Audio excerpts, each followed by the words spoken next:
אפילו בלטויסס כבר התחילו עם זה קצת. כל הפלפולים האלה התחילה אז. ההתחלה היה מאוד פשוט, אנשים רצו חוכמה סיבונים, רצים כל מיני... אז החכמים גם יראו שיש להם כוח בזה, וזהו. אבל זה לא אמס.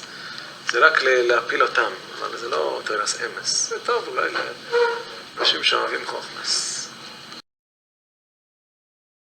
פה מדברים בשיעור אחד, אצל ראשי ישיבות, אולי בכל החיים יכולים לשמוע מה שמדברים פה.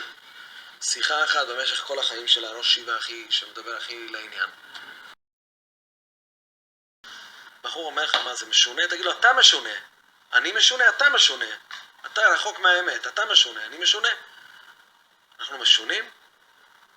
אנחנו משונים, ודאי שאנחנו משונים. כי העולם לא משדל לזה, כולם בגאווה וכזה. הכל חיצוני, תסתכלו, תלכו לחתונות, בבקשה. תראו את העולם הישיבות, תסתכלו. לכו לחתונות, בבקשה. כל בחור חייב ללכת לחתונה ליטאית. או ליטאי או ספרדי. שילכו לשתי סוגי חתונות, תראו מה זה זבל. מה זה שקר. חתיכת שקר.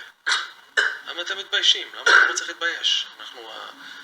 אנחנו הדרך האמיתי של פעם. יש לנו את הדרך של פעם.